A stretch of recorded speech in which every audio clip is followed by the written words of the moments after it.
चलिए, good evening all of you. आप सभी का एक बार फिर से मैं स्वागत करता हूं। विजित जी, आपने जो कमेंट किया हुआ है कि डिस्ट्रिक्ट वाइज नहीं कराओगे, बताएं सर। तो बच्चे इतना पढ़ा दिया है कि डिस्ट्रिक्ट वाइज मैंने आप लोगों को पहले भी कहा था कि डिस्ट्रिक्ट वाइज और एमसीक्यूज में आप लोगों को YouTube में आकर के कभी फ्री करा दूंगा। जल्दी YouTube में आऊंगा और YouTube में आकर के आप लोगों को डिस्ट्रिक्ट वाइज और साथ में जो है प्रैक्टिस सेट मैं फ्री में करा दूंगा। मैं बीच में क्लासेस में बोल भी चुका हूं, आप लोगों ने शायद देखा नहीं, उसे देखना चाहिए था।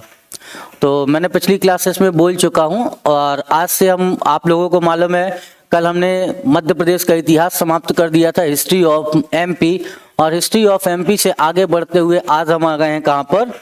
तो आज से हम बात कर रहे होंगे एमपी ऑफ हिस्ट्री को क्रॉस करके मध्य प्रदेश में polity and administration system of MP, मतलब मध्य प्रदेश में राज व्यवस्था एवं प्रशासनिक व्यवस्था को लेकर के। सोमदेव जी, जय हिंद, जय भारत, वंदे मातरम। बिल्कुल आप लोगों में देशभक्ति बनी हुई है और साथ में क्या करना है, आप सभी को जो है सिलेक्शन लेना है जल्दी से और इस देशभक्ति को क्या करना है, सेवा में लगाना है और वहीं पर हमें क्या करना है, आगे चलना है। क्योंकि देखो पुलिस की वैकेंसीज है, आपके सामने फॉर्म फिल होने की डेट आई है। क्या आप लोगों में से किसी को मालूम है कि फॉर्म फिल होने को लेकर के कोई डिसीजन आया हो या कोई बात चल रही हो? क्योंकि मुझे लग रहा था कि आज या कल में जो है आ जाना चाहिए था। हाँ, डिस्ट्रिक्ट वाइज मैंने कराने के लिए कहा था और डिस्ट्रिक्ट वाइज विजिट जी मैंने ये कहा है। अच्छा, आज आ गई है, बहुत बढ़िया। चलिए फॉर्म फिल करिए जल्दी जल्दी। और मैंने डिस्ट्रिक्ट वाइज कराने के लिए पहले भी आप लोगों को कहा था कि YouTube में आके प्रैक्टिस सेट के साथ मैं आपको फ्री में करा दूंगा। ठीक है, यहाँ पर आप लोगों को मालूम है कि हमने लगभग 100 घंटे से ज्यादा एमपी पढ़ ली है अभी। और अच्छा, 16 जनवरी से आपकी फॉर्म फिल होना स्टार्ट हो जाएगा। कब तक चलेगी ये डेट? 16 से कब तक है? लास्ट डेट कब तक है?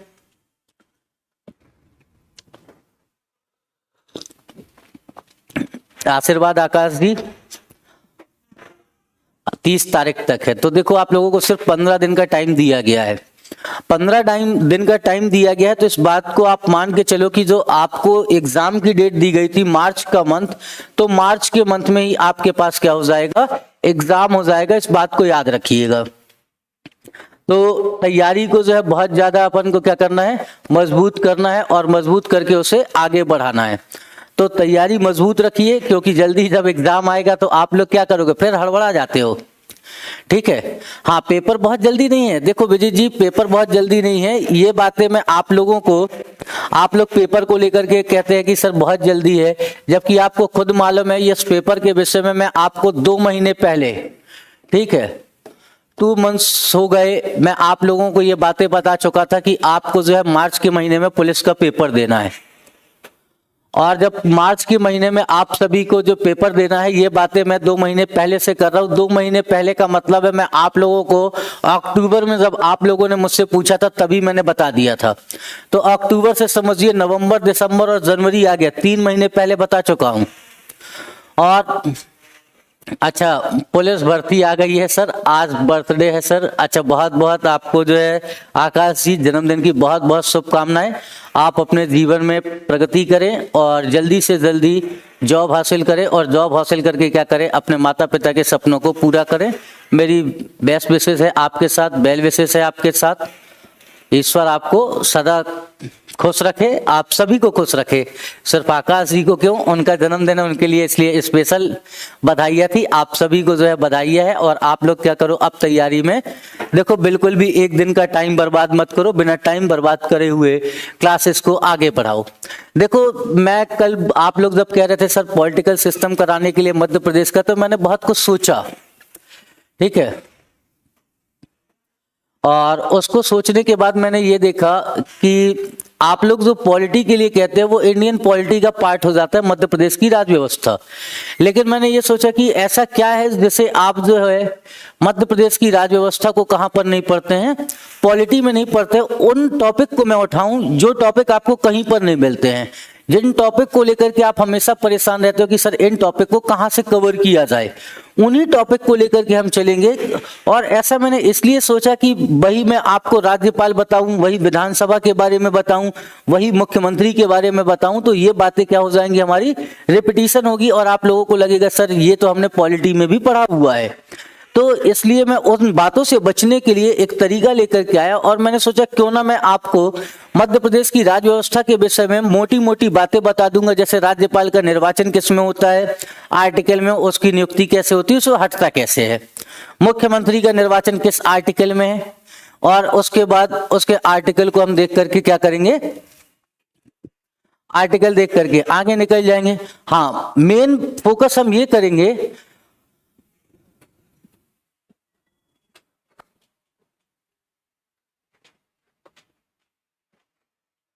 चलिए आकाश जी बढ़िया है। अभिजीत जी ये बातें मैं बता चुका हूँ, कितनी क्लासेस और बची हुई हैं। मैं तो सोच रहा था कि शनिवार तक खत्म कर दूंगा, अगर एक आध क्लास 2 क्लास और लगेगी तो वो क्लासेस हम और लाएंगे और करेंगे। ऐसा मैं करके जाऊंगा कि आपका जो सेगमेंट है जिससे क्वेश्चन आते हैं वो सेगमेंट आपसे छूटने ना पाए, इस बात को याद रखिएगा। तो मैं एक नए तरीके की बात कर रहा था कि मैंने देखा कि मध्य प्रदेश ने अपने सिलेबस में नए आयोगों को ऐड किया है। आप लोगों ने देखा होगा कि 10 आयोग ऐड किए गए हैं SC ST एक्ट हटा करके। तो हम उन आयोगों को भी इसी पॉलिटी के अंतर्गत क्या करेंगे, कवर करेंगे। साथ में मध्य प्रदेश की जो कल्याणकारी योजनाएं हैं उन योजनाओं को भी हम क्या करेंगे, यहीं पर कवर करने के लिए कोशिश करेंगे और यहीं पर कवर कर लें। अच्छा, क्लास रुक रुक करके चल रही है, नहीं देखिएगा आपके नेट में प्रॉब्लम होगी। आशु जी क्लास सही चल रही है, ठीक है। विजय जी सर आपने बहुत अच्छा पढ़ाए, अरे धन्यवाद आप सभी का, ये तो आप सभी का प्यार है, ठीक है। और सर ऑब्जेक्टिव सीरीज कुछ और रखिए अच्छे से, बिल्कुल जितनी अच्छी अभी चल रही थी उतनी अच्छी ऑब्जेक्टिव सीरीज भी चलेगी। जितने टॉपिक करेंगे उन सभी के MCQs करूंगा मैं। क्लास खत्म होने के बाद भी MCQs के लिए आपसे 3 से 4 दिन मिलूंगा, इस बात को याद रखिएगा। आप लोग सभी लाइव आइएगा और हम MCQs को सॉल्व करेंगे, क्योंकि देखो मैं इस बात को जानता हूं, मैंने भी आप लोगों से ज्यादा लंबे समय तक तैयारी की। हो सकता है मेरा अनुभव ना हो, लेकिन मैंने अपनी गलतियों से जरूर सीखा है और अपनी गलतियों से मैं यही बात सीख पाया कि जब तक आप लोग प्रैक्टिस नहीं करेंगे तब तक आप रिजल्ट नहीं दे सकते। आप कितनी भी कोशिश करें कि बिना प्रैक्टिस किए हुए हम रिजल्ट दे दें तो वो इम्पॉसिबल बात है। आपको प्रैक्टिस करके ही जाना पड़ेगा। जब तक आप अभ्यास नहीं करते हैं वो पढ़ी हुई बात किसी काम की नहीं, क्योंकि ये MCQs है और MCQs में आपको कैसे चलना पड़ेगा, MCQs के एग्जाम में आपको MCQs सॉल्व करते हुए ही चलना पड़ेगा। तो आज से हम स्टार्ट करते हैं अपनी मध्य प्रदेश का पॉलिटिकल सिस्टम बात करेंगे और एडमिनिस्ट्रेशन सिस्टम बात करेंगे कि मध्य प्रदेश में कैसी कैसी राजनीतिक व्यवस्था है। आप लोगों के किसी के और क्वेश्चन हो तो आप पूछ लीजिए, फिर हम क्या करते हैं, बातों को स्टार्ट करते हैं। किसी और के पास कोई क्वेश्चन है?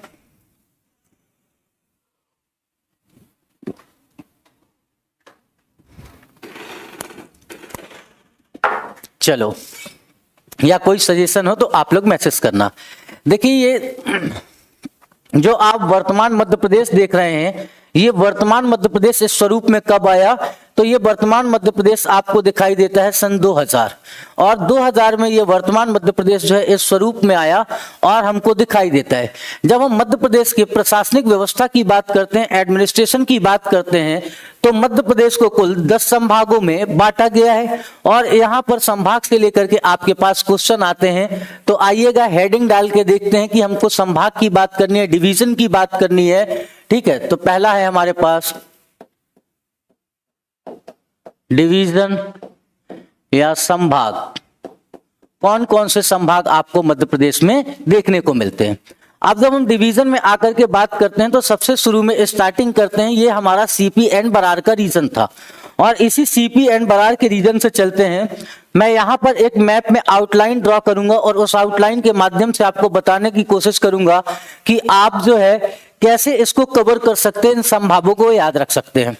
तो देखिए सबसे पहला संभाग हमारे पास आता है जबलपुर संभाग। ये जो आप लाइन देख रहे हैं ये कटनी के पास से गुजर रही है, कटनी से होते हुए जबलपुर, जबलपुर से हम कहाँ जाते हैं नरसिंहपुर, नरसिंहपुर से होते हुए हम आ जाते हैं कहाँ पर, तो ये घूम करके आ जाएगी आपका छिंदवाड़ा, और छिंदवाड़ा से होते हुए ये जो आपकी लाइन चली जा रही है हम पहुंच जाएंगे सिवनी, सिवनी से जाएंगे हम बालाघाट, और बालाघाट से आगे पहुंचेंगे तो हमको दिखाई देगा डिंडोरी, और डिंडोरी से हम क्या करेंगे इस लाइन को वापस लेकर के पहुंचेंगे और जाएंगे जबलपुर, और जबलपुर से फिर इसे क्या करेंगे कटनी में आकर के कवर कर देंगे। अब देखिए जबलपुर संभाग के विषय में आपसे पूछा जाता है, तो जबलपुर का जो संभाग है हमारा जबलपुर संभाग, जबलपुर संभाग में कौन कौन से जिले आते हैं, तो जबलपुर संभाग में सबसे पहला हमारे पास कटनी आता है, उसके बाद स्वयं जबलपुर है, फिर नरसिंहपुर है, छिंदवाड़ा है, सिवनी है, बालाघाट है, मंडला है एंड डिंडोरी है। तो हमारे पास पहला संभाग कौन सा हो जाता है जबलपुर। यहां पर आकर के जबलपुर संभाग के विषय में लिखिए कि इसमें कौन कौन से डिस्ट्रिक्ट आते हैं। तो पहली बात याद रखो जबलपुर संभाग पहला हो जाता है हमारे पास जबलपुर संभाग, जबलपुर संभाग। अब जबलपुर संभाग में आपके पास कौन कौन से जिले हैं जबलपुर में, इस बात को नोट करते हैं। जबलपुर में जो सबसे पहला जिला आता है हमारे पास कटनी, जबलपुर,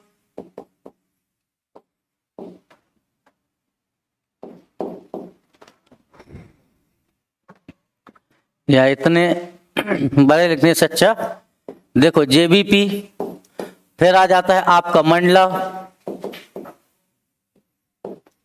मंडला को जैसे ही क्रॉस करेंगे तो वहां पर देखो जबलपुर हो गया, मंडला हो गया, कटनी हो गया, डिंडोरी हो गया। डिंडोरी के आगे जैसे ही बढ़ते हैं तो हमको मिल जाएगा, डिंडोरी से चलिए नीचे आइए बालाघाट, बालाघाट से बच्चों जैसे ही क्रॉस करेंगे तो सिवनी, सिवनी से जैसे ही आगे चलेंगे तो हमको मिलेगा छिंदवाड़ा,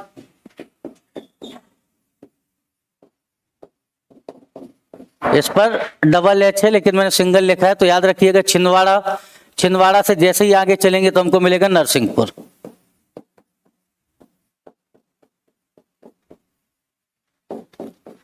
नरसिंहपुर। टोटल संभाग कितने हैं एमपी में, तो टोटल संभाग याद रखिएगा 10 संभाग आपको देखने को मिलेंगे, 10 संभाग देखने को मिलेंगे। 10 संभाग में पहला संभाग था हमारा जबलपुर। जबलपुर संभाग में टोटल कितने जिले हैं, तो याद रखिएगा 8 डिस्ट्रिक्ट आते हैं। कितने जिले हैं हमारे, तो 8 जिले आते हैं। 8 जिलों के नाम है कटनी, जबलपुर, मंडला, डिंडोरी, बालाघाट, सिवनी, छिंदवाड़ा और नरसिंहपुर। अब चलिए जबलपुर संभाग को जब हम क्रॉस कर देंगे तो जबलपुर संभाग को क्रॉस करने के बाद हमारे पास आ जाता है अगला संभाग, देखते हैं कि कौन सा हमको दिखाई देता है मैप पर। तो नेक्स्ट संभाग की ओर चलेंगे तो हमको 8 जिले वाला एक और संभाग देखना है। अभी जिनकी भी बात करूंगा 8 जिले की बात करूंगा तो हमारे पास आ जाता है इंदौर संभाग। इंदौर संभाग में जब चलते हैं तो हमको दिखाई देगा धार, धार से हमको दिखाई देता है इंदौर। इंदौर के बाद चलेंगे तो आपको अलीराजपुर, झाबुआ, बड़वानी, खरगोन, बुरहानपुर और खंडवा। ठीक है, मतलब आपको कहां से चलना है, ये है आपका इंदौर संभाग। यहां से हम स्टार्ट करते हैं इंदौर को, और इंदौर को जब देख रहे हैं तो इंदौर संभाग में हमको कौन कौन से जिले दिखाई देते हैं। इंदौर हो गया पहला, इंदौर के बाद हो गया आपका झाबुआ, झाबुआ के बाद अगर हम यहीं से क्रॉस करते हुए चलें तो आपको दिखाई देगा अलीराजपुर, अलीराजपुर के बाद चलते हैं तो हमको दिखाई देगा बड़वानी, बड़वानी के बाद खरगोन, बुरहानपुर, और बुरहानपुर के बाद हम आएंगे खंडवा, और खंडवा से होते हुए हम क्या करेंगे, क्रॉस करते हुए फिर से खरगोन होते हुए कहां पहुंच जाएंगे, इंदौर। तो इस संभाग में भी आपको कितने डिस्ट्रिक्ट दिखाई दे गए, 4 डिस्ट्रिक्ट, 8 डिस्ट्रिक्ट देखने को मिलते हैं। तो संभाग का नाम लिखिए, इंदौर संभाग है हमारे पास। कितने डिस्ट्रिक्ट हैं इंदौर संभाग में, तो 8 डिस्ट्रिक्ट हैं, 8 डिस्ट्रिक्ट, और 8 डिस्ट्रिक्ट के नाम लिखने हैं आपको। पहले नंबर पर जब हम डिस्ट्रिक्ट देखते हैं तो हमको कौन सा दिखाई देता है, खुद इंदौर है। देखो कई बार क्या होता है, उस जिले संभाग का नाम उसके नाम पर नहीं होता। इंदौर के बाद आपको दिखेगा धार, धार के बाद झाबुआ, झाबुआ के बाद अलीराजपुर, अलीराजपुर के बाद जैसे ही क्रॉस करेंगे तो बड़वानी, बड़वानी से जैसे ही आगे जाते हैं तो हमको दिखेगा खरगोन, खरगोन को क्रॉस करेंगे तो बुरहानपुर,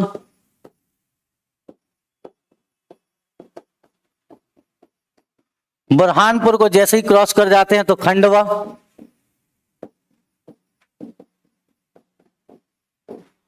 खंडवा को क्रॉस कर जाएंगे तो बस 8 हो गए, 1 2 3 4 5 6 7 और 8।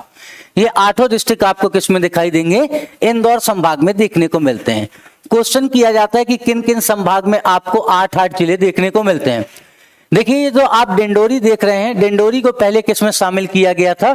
पहले शामिल कर दिया गया था शहडोल संभाग में, और फिर बाद में शहडोल संभाग से हटा करके इसे किस में शामिल कर दिया गया? तो इसे फिर दोबारा शामिल कर दिया जाता है जबलपुर संभाग में। तो इस बात को याद रखिएगा। इसके बाद आते हैं 7 जिले वाले ऐसे कौन से संभाग हमारे पास? तो नेक्स्ट चल करके देखते हैं, हमारे पास आता है उज्जैन संभाग। और उज्जैन संभाग में कौन कौन से जिले हमको देखने को मिलते हैं? संभाग का नाम है आपका उज्जैन। जिले कितने हैं इस पे? तो 7 जिले आपको देखने को मिलेंगे उज्जैन संभाग में। उज्जैन संभाग में कितने जिले हैं? तो 7 जिले आपको यहां पर देखने को मिलेंगे। रतलाम, देवास, मंदसौर, शाजापुर, उज्जैन, नीमच और आगरमालवा। ठीक है, मतलब हम कहां से चल रहे हैं? 7 जिले। तो देखो 1 2 3 और ये आपका 4 5 6 और 7 जिले। तो इन जिलों को हम क्या करते हैं? दूसरे कलर से आ जाते हैं, मतलब रेड था तो हम ग्रीन से इनको क्या करते हैं? ड्रॉ कर लेते हैं। और इसमें हमको रतलाम, देवास, मंदसौर, शाजापुर, उज्जैन, नीमच और आगरमालवा ये आपको देखने को मिल जाएंगे। तो चलो स्टार्ट करते हैं। कहां से? उज्जैन से आते हैं। उज्जैन से जैसे ही आप आगे बढ़ोगे रतलाम, रतलाम के बाद मंदसौर, मंदसौर के बाद नीमच। ये पूरा का पूरा जो आप एरिया देख रहे हैं मंदसौर, नीमच, इसके बाद आपका आगरमालवा। आगरमालवा के बाद आप आओगे कहां पर? तो आ जाते हो आप शाजापुर में। ठीक है, शाजापुर के साथ साथ आपको क्या दिखाई देगा? देवास दिखाई देगा। बस यहां पर हमसे कई बार क्या हो जाता है, हम लोग जो है राजगढ़ को शामिल कर लेते हैं किसमें? इस संभाग में। बस इसी बात से बचना है। ठीक है, ये आपको दिखाई देगा। ये एक तरीका है हमारा कि हम क्या करते हैं, यहां पर देख रहे थे सबसे पहले ऊपर से चलो नीमच, नीमच से मंदसौर, मंदसौर से आओ रतलाम। फिर क्या देखना है हमको? फिर देखना है उज्जैन, देवास, शाजापुर और आगरमालवा। 7 जिले आते हैं। और 7 जिले किस नाम से जाने जाते हैं? ये उज्जैन संभाग के अंतर्गत इनको शामिल किया गया है। तो पहला हो जाता है आपका नीमच। नीमच के बाद आओ मंदसौर। ये 2 का ग्रुप हो गया। मंदसौर को क्रॉस करो, आ जाओ अगला आपका रतलाम। रतलाम के साथ ग्रुप बनाओ उज्जैन का। और इसके बाद आओ तीसरे स्टेप पर। तीसरे स्टेप पर आगरमालवा और शाजापुर। आगरमालवा प्लस आपका क्या हो जाता है? शाजापुर। शाजापुर के बाद जो आप चौथा ग्रुप बनाना चाहो तो बना सकते हो, और उसमें क्या लिख सकते हो? देवास। बस यही डिस्ट्रिक्ट हमें क्या करता है, इस संभाग में थोड़ा सा कंफ्यूज करता है, और हम यहीं से कंफ्यूज हो जाते हैं देवास को लेकर के। हाँ धर्मेंद्र जी कहिए, कुछ कह रहे हैं तो? और सिर्फ हेलो किया है तो फिर कोई बात नहीं है, हेलो का जवाब हम बाद में बात करके दे देंगे। चलो नेक्स्ट संभाग चलते हैं। और अगला संभाग हमको देखने को मिलता है मध्य प्रदेश में ग्वालियर संभाग। बच्चों जब ग्वालियर संभाग में आते हैं तो ग्वालियर संभाग को भी हम क्या करते हैं, फिर इसके अंदर आने वाले जिले को एक आउटलाइन से, रेड कलर की आउटलाइन लेते हैं और उस आउटलाइन से इनको कवर करते हैं। इस पर आपको शिवपुरी, ग्वालियर, अशोकनगर, गुना और दतिया, ठीक है, क्या दिखाई दिया? तो यहां पर देखो ये हो गया हमारा ग्वालियर, हो गया दतिया, हो गया दतिया के साथ साथ मैंने आपको कहा शिवपुरी, शिवपुरी के साथ मैंने कहा अशोकनगर,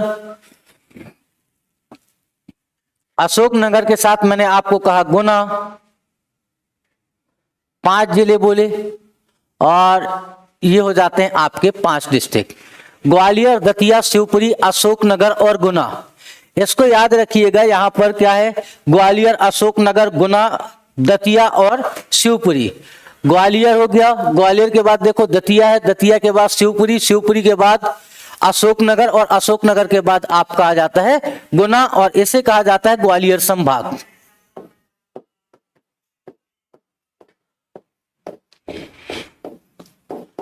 ग्वालियर संभाग आपको देखने को मिलेगा।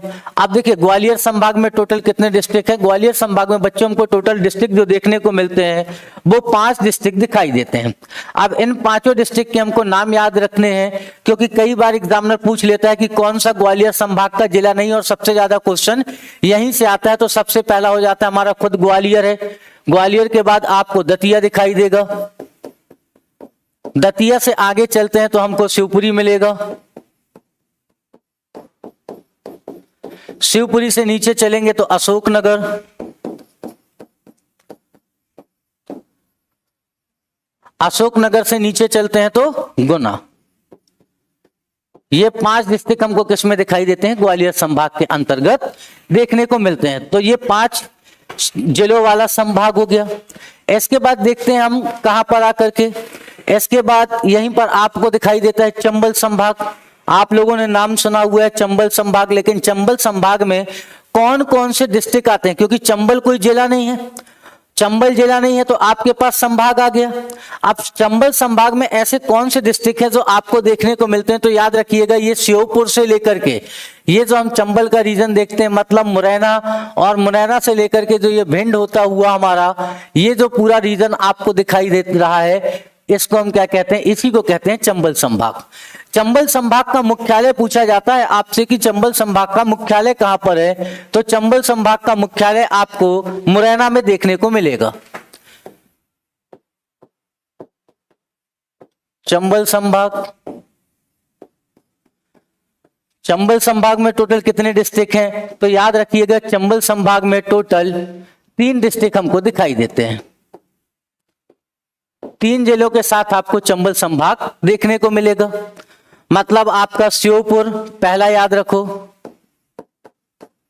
श्योपुर, मुरैना और साथ में भिंड, ये किसके पार्ट हैं, तो ये पार्ट बनते हैं आपका चंबल संभाग के। ठीक है, कहां पर है, चंबल संभाग।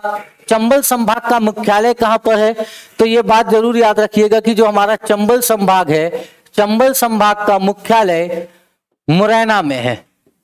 ये मत कर देना आपकी भिंड में है, कहां पर है, मुरैना में चंबल संभाग का हमको मुख्यालय देखने को मिलता है। नेक्स्ट चलते हैं, अगला संभाग देखते हैं और अगले संभाग में आते हैं 3 जिले वाले देखा है, तो 3 जिले वाला एक और देख लेते हैं, मतलब नर्मदापुरम देख लेते हैं। नर्मदापुरम संभाग का मुख्यालय कहां पर है, तो होशंगाबाद है, और होशंगाबाद संभाग इसका पहले नाम था। यहां पर आए तो हमको कौन कौन से जिले देखने को मिलेंगे, आइए देखते हैं। ये रहा आपका होशंगाबाद। होशंगाबाद से आगे चलते हैं, हमको क्या दिखाई देगा, हरदा दिखाई देगा, और हरदा के साथ साथ हमको क्या दिखाई देता है, बैतूल दिखाई देगा। और इन 3 जिलों के साथ हमारा क्या बन जाता है, इन 3 जिलों के बाद साथ नर्मदापुरम संभाग हमको देखने को मिला है, या इसी को हम होशंगाबाद संभाग के नाम से भी जानते हैं। तो हेडिंग डाल के लिखिएगा नर्मदापुरम, नर्मदापुरम। नर्मदापुरम संभाग में कितने जिले आते हैं, टोटल 3 डिस्ट्रिक्ट हैं। कौन कौन से हैं, पहला होशंगाबाद, होशंगाबाद से आगे चलते हैं तो हरदा, हरदा से आगे चलेंगे तो बैतूल। ये हमारे प्यास क्या हो जाते हैं, 3 जिले हो जाते हैं होशंगाबाद संभाग में। होशंगाबाद संभाग को क्रॉस करेंगे तो होशंगाबाद संभाग को क्रॉस करके हम चलते हैं और कहां पर देख लेते हैं, यहां आप लोगों ने सुना हुआ है भोपाल संभाग के विषय में कि भोपाल भी एक संभाग है। भोपाल में कौन कौन से जिले आते हैं, तो भोपाल में आएगा आपका सीहोर, भोपाल, विदिशा। ठीक है, ये रहा आपका, ये हम कहां पर हैं, सीहोर, भोपाल, विदिशा की बात कर रहे हैं, तो हम कलर कौन सा ले लें, यहां पर मैं यहाँ पर यूज करता हूं ब्लू कलर। चलो ये आया आपका सीहोर, सीहोर से चले भोपाल, भोपाल से गए रायसेन, रायसेन से आगे चलते हैं तो रायसेन से आगे चलेंगे तो हमको क्या दिखाई देगा, विदिशा दिखाई देगा। विदिशा से होते हुए हम क्या करेंगे, राजगढ़ पहुंच जाएंगे और राजगढ़ से पहुंच करके वापस कहां पर लौट आएंगे, वापस लौट आएंगे सीहोर में। इसमें टोटल कितने हो गए, भोपाल संभाग में 5 जिले आते हैं, सीहोर है, भोपाल है, विदिशा है, राजगढ़ है और रायसेन है। ये 5 जिले किसमें शामिल हो जाते हैं, तो भोपाल संभाग में शामिल हो जाते हैं। भोपाल संभाग ये सबसे बेस्ट तरीका है अगर आपको क्या करना है, संभागों को याद रखना है कि कौन सा संभाग कहां पर आता है। तो भोपाल संभाग में हमको 5 जिले दिखाई दिए। अब इस पर जिले कौन कौन से हैं, तो पहला हो जाता है आपका भोपाल, आप लोग हमेशा याद करते रहते हो। रायसेन, रटना मना है मेरी क्लास में, मैं हमेशा कहता हूं कि रटना नहीं है, मैप पर देखना है। रायसेन के साथ साथ सीहोर, सीहोर से आगे चलेंगे तो सीहोर के आगे हमको राजगढ़, और राजगढ़ के बाद देखें तो विदिशा। ये 5 जिले आ जाते हैं आपका शहडोल संभाग पर।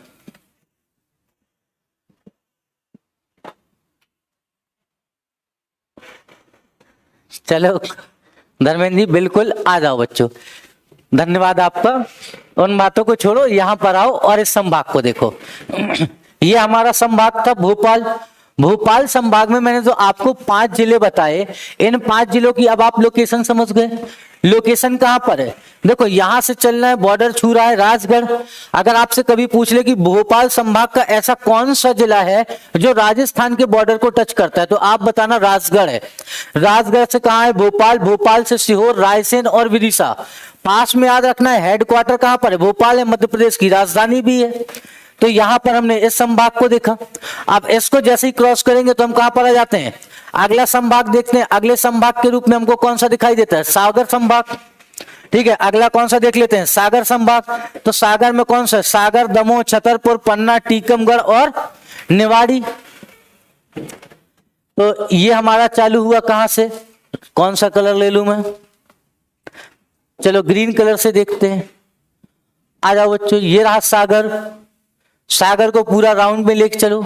सागर के बाद चलो दमोह, दमोह के बाद चलो पन्ना, पन्ना के बाद क्या करो, छतरपुर को कवर करो। छतरपुर को कवर करके हम पहुंच जाएंगे टीकमगढ़ को कवर करते हुए, निवाड़ी को कवर करेंगे। पूरे के पूरे बुंदेलखंड के रीजन को हम क्या कर रहे हैं, जो मध्य प्रदेश का बुंदेलखंड है, इस पूरे के पूरे बुंदेलखंड को कवर करते हुए यहां निकल जाएंगे।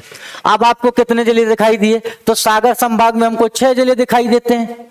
भाई टोटल जिलों की संख्या पहले कितनी थी, 5 थी, अब अपडेटेड कितनी हो गई है, 6 हो गई है। अब आप इस बात को याद रखना कि नया जिला जब बने तो उसको वहीं पर क्या करना, उसी संभाग में शामिल कर लेना। तो आकर के हेडिंग डालो और हेडिंग डाल करके लिखो सागर संभाग।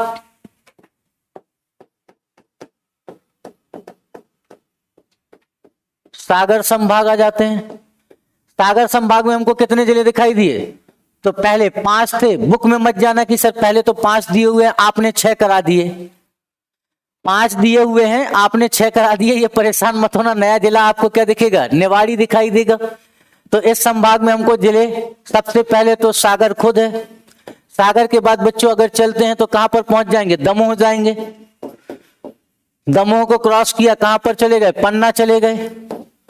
पन्ना से क्रॉस करके आ गए छतरपुर। छतरपुर को क्रॉस किया टीकमगढ़। टीकमगढ़ को क्रॉस करेंगे निवाड़ी, नया जिला। देखो कितना आसान है संभाग को याद करना, है ना आसान। अब बताओ आप लोग कितनी आसानी से हम क्या कर सकते हैं, किसी भी संभाग को याद कर सकते हैं कि उसमें कौन कौन से जिले आते हैं। अब कभी आपसे कोई पूछे तो परेशान नहीं होना है।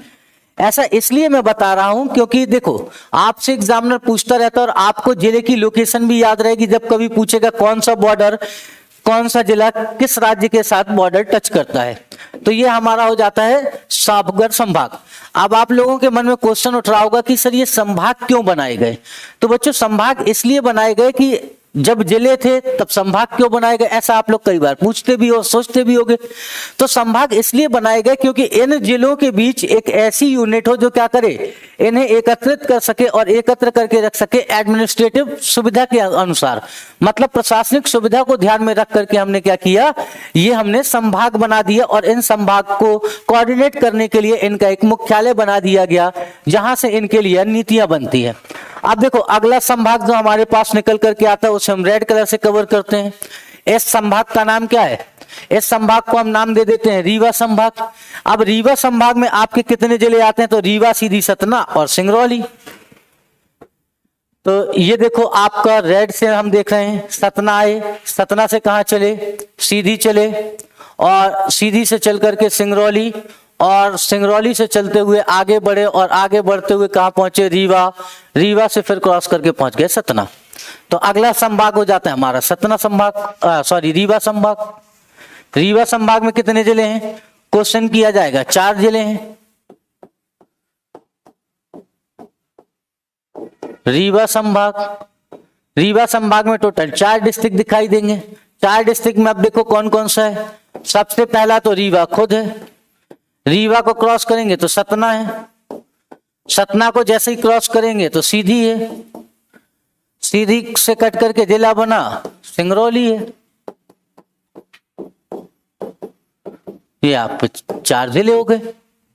नेक्स्ट देखो अगला एडमिनिस्ट्रेटिव सुविधा के आधार पर हमने कौन सा संभाग बनाया, तो नेक्स्ट संभाग के रूप में हमको दिखाई देता है ये 3 जिलों के साथ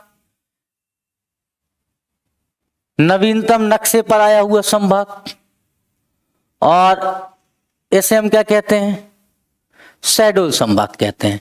जब इसे संभाग बनाया गया शहडोल को, तो डिंडोरी को इसी में शामिल किया गया था, लेकिन आगे चल करके फिर क्या किया गया, डिंडोरी को वापस जबलपुर संभाग में शामिल कर दिया गया। तो हेडिंग डाल दो अगला शहडोल संभाग।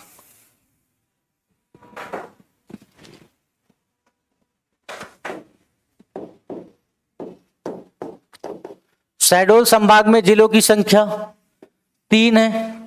कौन कौन से जिले दिखाई देंगे, पहला उमरिया, उमरिया के साथ शहडोल खुद है, उमरिया, शहडोल और साथ में अनूपपुर।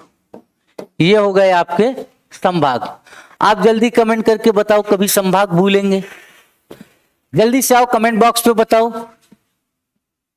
भाई, जल्दी से आकर के बताओ ये संभाग आप लोगों को अब कभी भूलेंगे। इन संभाग को इसी तरीके से देखना है। आप लोग जो परेशान होते हो कि संभाग को कैसे देखना है, तो संभाग को ऐसे ही देखना है। जब आप लोग बोल रहे थे मुझसे कि सर डिस्ट्रिक्ट वाइज, तो डिस्ट्रिक्ट वाइज मैं क्या करता हूं, इन्हीं संभाग को तोड़ता हूं और एक संभाग के सभी डिस्ट्रिक्ट को उठाऊंगा, उनको मैप के थ्रू आपको डिस्ट्रिक्ट बता दूंगा। तो इस बात को याद रख करके चलिएगा कि जब भी हमको कोई संभाग देखना है या कोई जिला देखना है, किसी की लोकेशन देखनी है। मैंने आपको बताया था कि मध्य प्रदेश के कौन कौन से जिले, जब आप लोग पूछते हो कि यूपी के साथ बॉर्डर टच करते हैं, तो देखो ये यूपी वाली लाइन है। यूपी वाली लाइन जब आप देख रहे हैं तो आपको मुरैना हो गया, भिंड हो गया, दतिया, श्योपुर, अशोकनगर, सागर, टीकमगढ़, निवाड़ी, छतरपुर, पन्ना, सतना, रीवा और सिंगरौली। कितना आसान है। इसी तरीके से आपको पूरे मैप के को फॉलो करते हुए क्या करना है, आगे बढ़ना है। इतनी बातें याद रखिएगा। चलो आ जाते हैं। अब मध्य प्रदेश में जो है क्या देखें हम, विधानसभा या मध्य प्रदेश में प्रशासन का विकास कैसे हुआ, हिस्ट्री ऑफ या पॉलिटिकल हिस्ट्री ऑफ एमपी देख लेते हैं हम। तो नेक्स्ट हेडिंग डालिए political history of MP.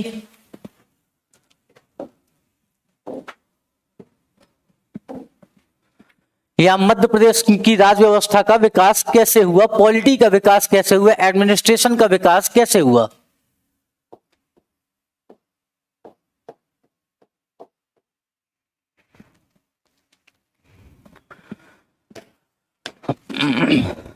Madhya Pradesh की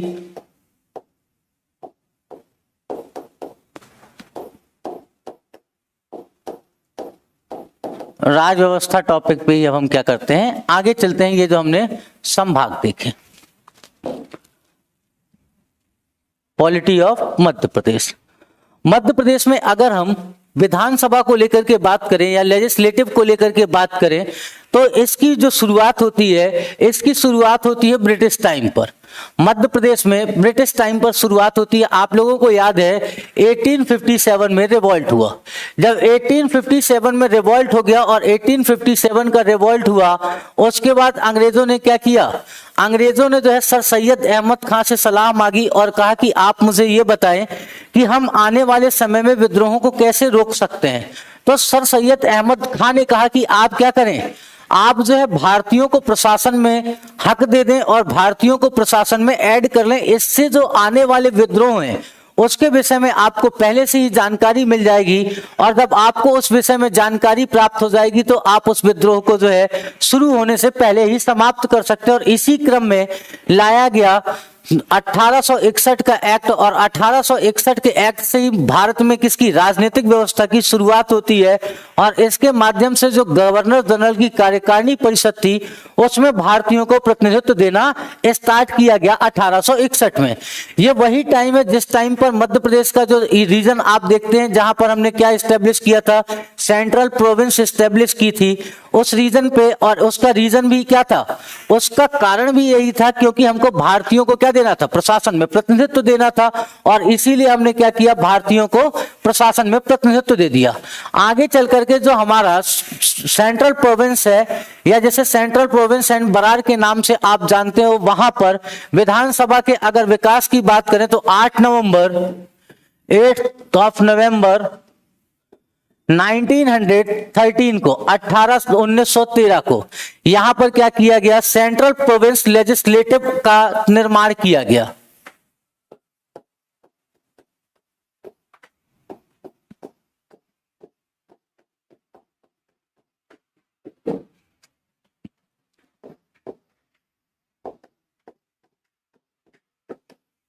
लेजिस्लेटिव या सेंट्रल प्रोविंस असेंबली का निर्माण किया गया। तो मध्य प्रदेश में 8 नवंबर को इसे क्या कहा जाता है, केंद्रीय प्रांतीय विधानसभा के नाम से जाना जाता है। केंद्रीय प्रांतीय विधानसभा, वैसे ये एक प्रकार की असेंबली है, अभी विधानसभा नहीं है। तो सन 8 नवंबर सन 1913 के दिन मध्य प्रदेश में सेंट्रल प्रोविंस लेजिस्लेटिव का गठन किया गया। इस काउंसिल का गठन किया गया और काउंसिल का गठन किसके अंतर्गत किया गया है, तो पहले यहां पर जो शासन चल रहा था वो कमिश्नरी रूल चल रहा था। अब कमिश्नरी रूल को हटा करके यहां पर गवर्नर शासन चलने लगा और गवर्नर की कार्यकारिणी में क्या किया गया, पहली बार भारतीयों को प्रतिनिधित्व दिया गया सन 1913 में। और जब 1913 में पहली बार भारतीयों को प्रतिनिधित्व दिया गया तो उसे नाम दिया गया था सेंट्रल प्रोविंस लेजिस्लेटिव या सेंट्रल प्रोविंस असेंबली के नाम से जाना जाता है। और इसी के अंतर्गत क्या किया गया, अंडर द चीफ कमिश्नर जो है इसका गठन कर दिया गया। और जब गठन कर दिया गया जाता है तो इसी को हम क्या कहते हैं, इसी को हम कहते हैं कि मध्य प्रदेश में जो विधायिका का विकास हुआ है वो विधायिका का विकास या विधानमंडल का विकास की शुरुआत यहीं से होती है। आगे चल करके आप लोगों ने इंडियन हिस्ट्री में पढ़ा होगा 1919 का एक्ट आता है और 1919 के एक्ट के माध्यम से क्या किया जाता है, 1919 के एक्ट के माध्यम से जो ब्रिटिश हैं, ब्रिटिश क्या करेंगे, भारतीयों की स्थानीय प्रशासन में जो है उनको क्या देना चालू कर देंगे, भागीदारी देना स्टार्ट कर देते हैं। और इसी के अंतर्गत अलग अलग राज्यों में अलग अलग जगह विधानमंडलों का क्या किया गया, निर्माण किया गया और चुनावों की बात कही गई। लेकिन ये चुनाव गांधी जी क्या कर रहे थे, गांधी जी ने उस समय स्टार्ट कर दिया असहयोग आंदोलन और नहीं हो पाया। तो 1923 में जब आप देखेंगे तो चल करके स्वराज पार्टी का गठन होता है और स्वराज पार्टी क्या करेगी, सभी जगह जो है यहाँ गवर्नर जनरल की कार्यकारिणी परिषद के लिए इलेक्शन लड़ेगी और इलेक्शन लड़के इलेक्शन जीतेगी और उस पर पार्टिसिपेट करेगी। तो यहां से ही हमारा क्या होता है, विकास का प्रारंभ होता है।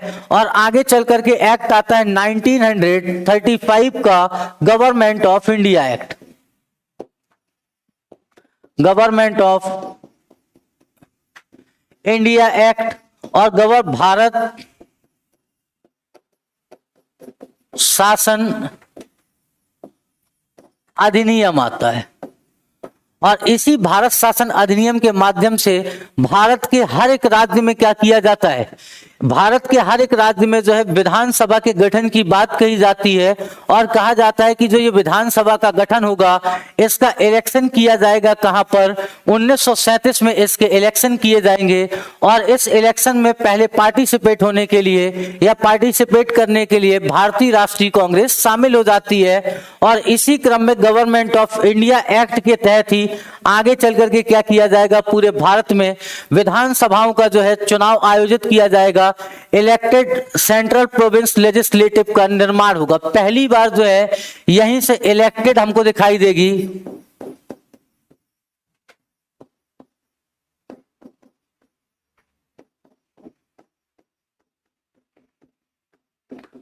प्रोविंस लेजिस्लेटिव, यहां से क्या हो गया, इलेक्टेड सेंट्रल प्रोविंस लेजिस्लेटिव का गठन हो गया। अब यहां जब गठन हो जाएगा और गठन की बात की जाएगी तो इसका इलेक्शन होगा इन द ईयर ऑफ 1937। 1937 में इसके आम चुनाव हुए और इसी आधार पर जब इलेक्शन हुए, इलेक्शन कंडक्ट कराए गए और कराए कब गए, इलेक्शन कराए गए आपका 1937 में। अब जब 1937 में इलेक्शन करा दिए गए तो इस 1937 में हुए इलेक्शन में जो इंडियन नेशनल कांग्रेस है या आईएनसी हम शॉर्ट फॉर्म में लिख लेते हैं, इंडियन नेशनल कांग्रेस, आईएनसी ने इलेक्शन जीता, इलेक्शन में पार्टिसिपेट किया और अलग अलग राज्यों में इस समय आप देखेंगे सरकारें बनती है। जैसे बंगाल में बनेगी, पंजाब में बनेगी, सिंध में बनेगी, उत्तर प्रदेश में बनेगी, बिहार में बनेगी। तो ये सभी जगह जब इलेक्शन चल रहे थे उसी समय मध्य प्रदेश में भी सेंट्रल प्रोविंस एंड बरार के रीजन में इलेक्शन होता है, जो पार्ट किसका था, ब्रिटिश के अंडर था और ब्रिटिश के अंदर था। तो इसीलिए यहां पर क्या बनाया गया, सेंट्रल प्रोविंस लेजिस्लेटिव का गठन किया गया और इसके अंतर्गत जब चुनाव हुआ तो इस चुनाव में क्या हो गया, इंडियन नेशनल कांग्रेस ने मेजोरिटी हासिल कर ली। मतलब हम कह सकते हैं टुक मेजोरिटी, या ये क्या कर रहे थे, इस चुनाव को जीत गए। और विंस का मतलब नहीं होता कि जीतने से, इन्होंने क्या हासिल कर लिया, मेजोरिटी हासिल कर ली। और जब मेजोरिटी हासिल कर ली तो इनको किसके लिए बुलाया गया, सरकार बनाने के लिए, कि आप आ जाओ और आकर के क्या बना लो, सरकार बना लो, गवर्नमेंट बना लो। जब गवर्नमेंट बनाने के लिए इनको आमंत्रित किया गया तो इन्होंने इस बात को डिनाई कर दिया, मतलब मना कर दिया कि हम सरकार नहीं बनाएंगे। अब जब इन्होंने सरकार बनाने से मना कर दिया तो गवर्नमेंट के सामने एक सबसे बड़ी समस्या आ गई कि आपने जब सरकार बनाने से मना कर दिया तो अब क्या किया जाए। तो इसी क्रम में क्या किया जाता है, इसी क्रम में मध्य प्रदेश के क्षेत्र में पहली बार जो है विधानसभा का गठन होता है, इनके मना कर देने के बावजूद भी।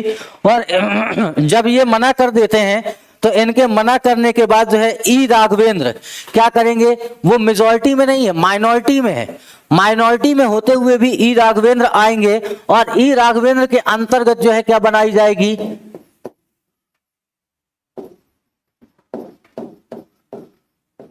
ई राघवेंद्र जी का आप लोगों ने नाम सुना है। ई राघवेंद्र जी के अंतर्गत क्या बना दी जाएगी, सरकार बनाई जाएगी। लेकिन आगे चल करके 1937 में ही कुछ महीनों बाद कांग्रेस क्या करेगी, सरकार बनाने के लिए तैयार हो जाएगी। और जब कांग्रेस सरकार बनाने के लिए तैयार हो जाएगी तो फिर बुलाया जाएगा कांग्रेस को कि आप आइए और आप क्या करें, सरकार बनाएं। तो यहां पर आते हैं एनबी खेर आएंगे और एनबी खेर की अध्यक्षता में क्या बनाई जाएगी, सरकार बनाई जाएगी कांग्रेस की। लेकिन इसी समय जब केंद्रीय ये सरकार बन रही है, मध्य प्रदेश में विधानसभा का गठन हो रहा है, उसी गठन के दौरान आपको मालूम है इन द ईयर ऑफ 1939 को सेकेंड वर्ल्ड वॉर स्टार्ट हो जाएगा। और जैसे ही सेकेंड वर्ल्ड वॉर स्टार्ट होता है, सभी की सभी जो प्रांतीय विधानसभाएं हैं वो क्या करती हैं, इस्तीफा दे देती हैं। और इसी क्रम में मध्य प्रदेश में भी क्या हो जाएगा, इस्तीफा दे दिया जाएगा और सरकार समाप्त हो जाएगी।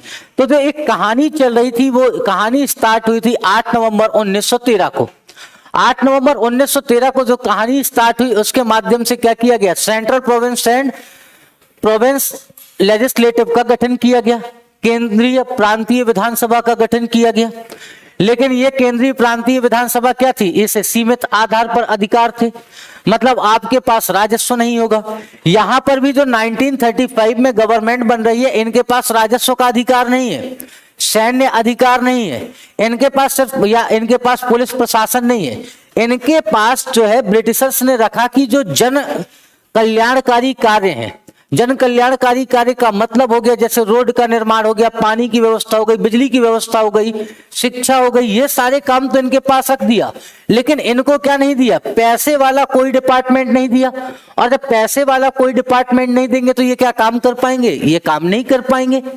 और काम न कर पाने के कारण इनको जो है बहुत सारी समस्याओं का सामना उठाना पड़ गया। हाँ बिल्कुल सत्येंद्र जी, 6 मार्च से ही होंगे। और इसी को क्या कहा गया, मध्य प्रदेश में पहली विधानसभा की अगर हम बात करें, अब क्या हुआ, 1947 में चल करके अब भारत आजाद हो जाएगा। जब 1947 में भारत आजाद हुआ तो भारत की आजादी के बाद भारत में अलग अलग क्षेत्र थे, और उन अलग अलग क्षेत्रों की बात करें तो आपको सेंट्रल प्रोविंस एंड बरार दिखाई देगा। मध्य भारत का गठन किया गया और इन पर 1952 में क्या किए जाएंगे, इलेक्शन किए जाएंगे। लेकिन आगे चल करके इन द ईयर ऑफ 1953 में फजल अली आयोग का गठन होगा, और फजल अली आयोग जब अपनी सिफारिशें सौंप देंगे तो 1 नवंबर 1956 को जो है नए मध्य प्रदेश का गठन हो जाएगा, और नए स्वरूप में हमको क्या दिखाई दे जाएगा, मध्य प्रदेश देखने को मिलेगा। और ये कब है, मतलब हम कहेंगे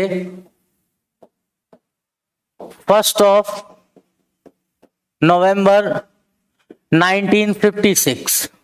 ठीक है, यहां पर क्या हो गया, फॉर्मेशन ऑफ मध्य प्रदेश।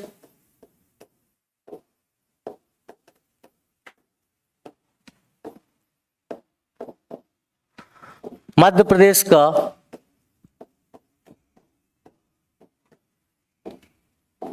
गठन हुआ सन 1956 में। जब मध्य प्रदेश का 1956 में गठन हो गया तो इसके बाद मध्य प्रदेश की पहली विधानसभा का गठन किया गया। ठीक है, मध्य प्रदेश की पहली विधानसभा का गठन किया गया, और इस विधानसभा में जो है आप जिसे देखते हैं पंडित रविशंकर जी की अध्यक्षता में 5 मार्च क्या किया जाएगा, अब गठन कर दिया जाएगा। और जब 1 नवंबर 1956 को पहली विधानसभा का गठन किया गया तो इसके जो मुख्यमंत्री थे, मध्य प्रदेश के मुख्यमंत्री के रूप में अगर हम बात करें तो पहले मुख्यमंत्री बने पंडित रविशंकर शुक्ल। तो पहला मुख्यमंत्री देखो, मुख्यमंत्री कौन बन जाते हैं, पहले हैं मध्य प्रदेश के पंडित रविशंकर शुक्ल। देखो आप लोग ये मत कहना कि सर बाकी की बातें आपने नहीं बताई, वो हमने आपको पहले ही बताई है। राज्यपाल या गवर्नर, गवर्नर आपके बनेंगे पट्टाभी सीतारमैया।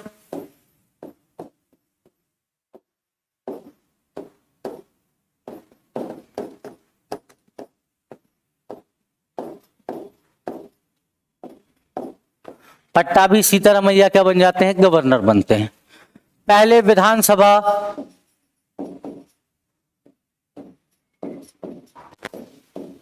के अध्यक्ष के रूप में आपको कौन दिखाई देगा, तो पहले विधानसभा अध्यक्ष के रूप में आपको दिखाई देंगे कुंजीलाल दुबे। ये क्या बन गए, विधानसभा के अध्यक्ष बन गए। पहली विधानसभा का उपाध्यक्ष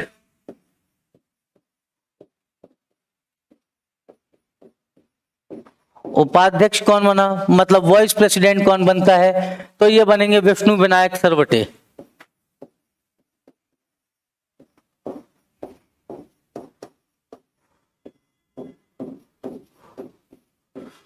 अभी इनको क्या किया गया था, तोड़ तोड़ करके अलग अलग 188 सीटों के तहत जो है क्या किया गया, आगे चल करके चुनाव किया जाएगा 188 सीटों में, और उसके बाद जो है ये लोग आपको देखने को मिलेंगे और ये आ जाते हैं किसमें, सरकार में।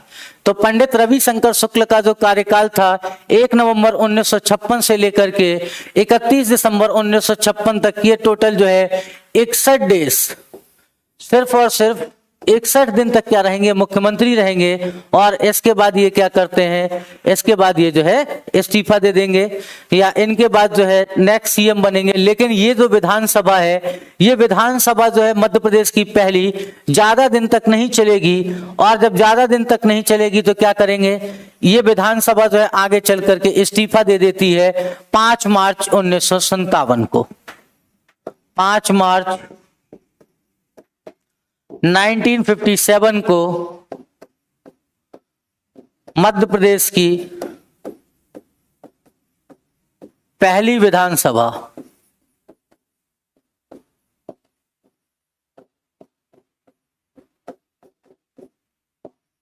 भंग हो गई। क्या हो जाती है यहां से, ये विधानसभा का इतिहास है, पहली विधानसभा जो है भंग हो जाती है। यहां से आपसे क्वेश्चन पूछा जाएगा कि डिसॉल्व कब हुई थी, ठीक है। तो मध्य प्रदेश की जो पहली विधानसभा थी वो डिसॉल्व हो जाती है चल करके 1957 को, और 1957 में क्या हो जाएगी, भंग हो जाएगी। और जब ये 1957 में भंग हो जाएगी तो आगे चल करके जो है इसी समय 1957 में मार्च के महीने में क्या किया जाएगा, मध्य प्रदेश में फर्स्ट इलेक्शन का आयोजन होगा विधानसभा का। तो यहां से आपसे क्वेश्चन आएगा,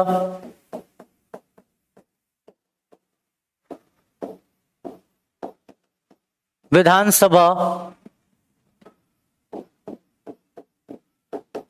इलेक्शन फर्स्ट, आपसे पूछा जाएगा कि मध्य प्रदेश में पहली विधानसभा का चुनाव कब हुआ।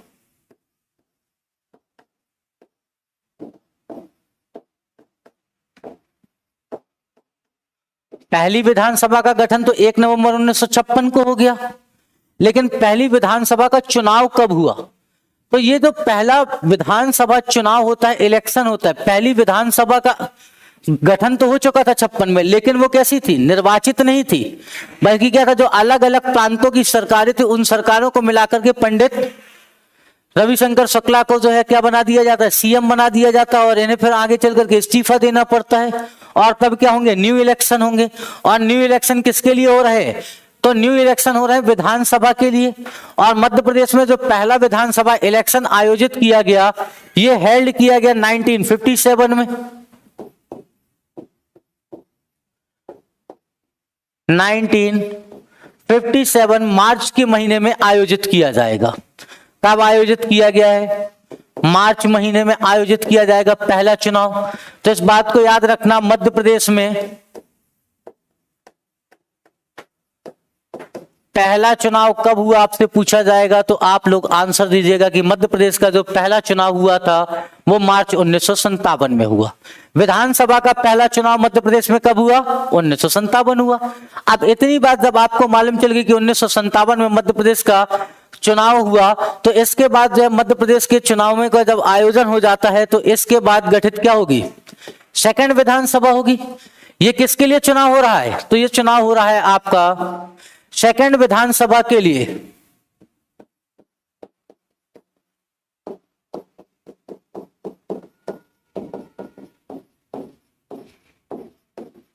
सेकंड विधानसभा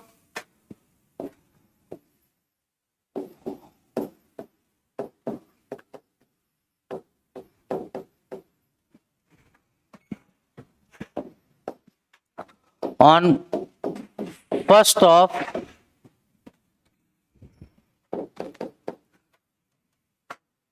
वहीं पर लिख देता हूं, अप्रैल 1957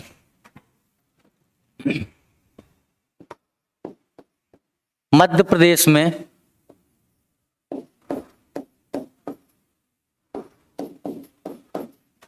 दूसरी विधानसभा का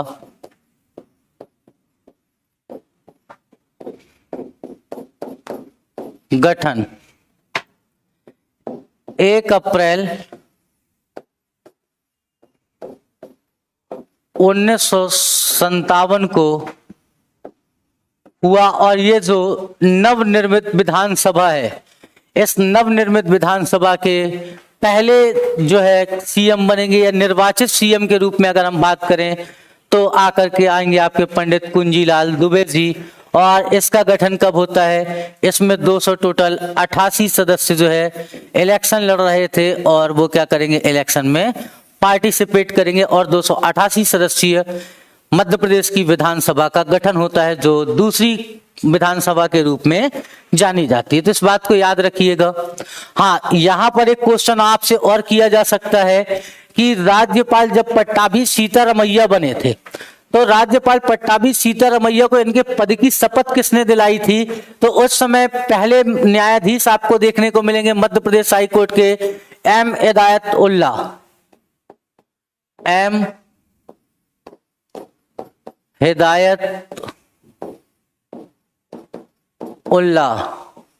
ठीक है। और एम हिदायतुल्लाह ने ही क्या किया था, इनको राज्यपाल पद की शपथ दिलाई थी। ये बात याद रखिएगा। यह है मध्य प्रदेश की विधानसभा का जो है आपको क्या दिखाई दिया, कुछ एक मोटा सा व्यू था जिसके बारे में हमने बात कर ली। अब आप लोग जिस बात को लेकर के काफी परेशान थे कि सर पॉलिटी नहीं कराओगे, तो वो वाला पोर्शन भी करा देता हूं। यहां तक की बात क्लियर हो गई? जल्दी से बताइए।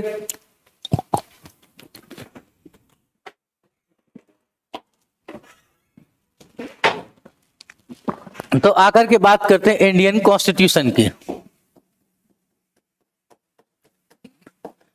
इंडियन कॉन्स्टिट्यूशन के या भारतीय संविधान के पार्ट 6 में, ठीक है, पार्ट कितना है आपका 6 है। भारतीय संविधान के भाग 6 में स्टेट लेजिस्लेटिव की बात की गई है, या यहीं पर बात की जाती है इंडियन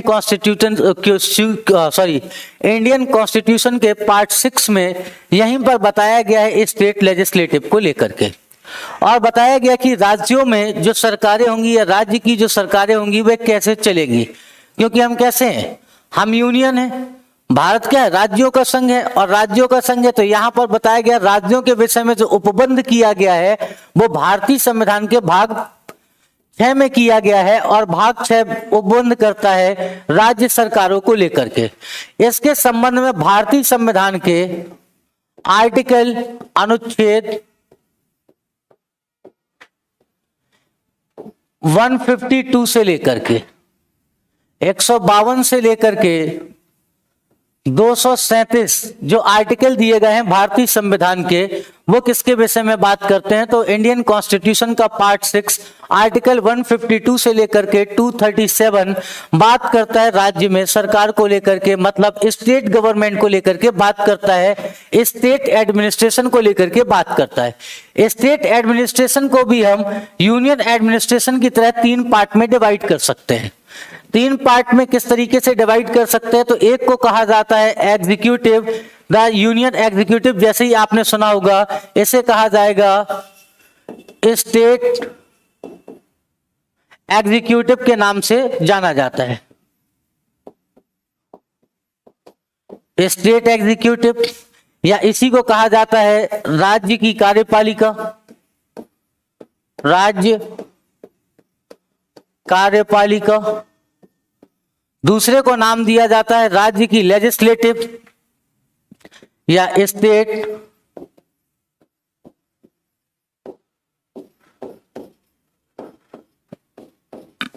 लेजिस्लेटिव,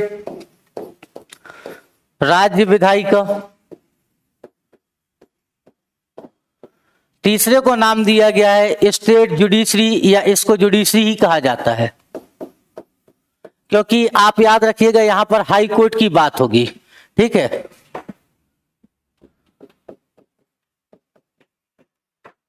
न्यायपालिका, और साथ में यहीं पर हम देखेंगे किसको लेकर के, तो राज्य में जो है जो आप डिस्ट्रिक्ट कोर्ट देखते हैं उसके विषय में। जो स्टेट एग्जीक्यूटिव है, स्टेट एग्जीक्यूटिव को हम पुनः क्या करते हैं 2 पार्ट में डिवाइड करते हैं। एक फ्लो चार्ट के माध्यम से जब भी आप पॉलिटी पढ़ेंगे तो आपको पॉलिटी याद करने में आसानी होगी, आप लोग जो आर्टिकल भूल जाते हैं।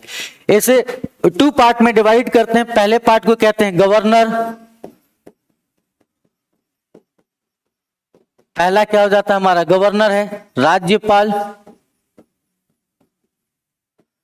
दूसरा हो जाता है आपका, इसी को बांध देते हैं हम, काउंसिल ऑफ मिनिस्टर, या इसी को आप कहते हो काउंसिल ऑफ मिनिस्टर्स के साथ मुख्यमंत्री एवं उसकी मंत्री परिषद।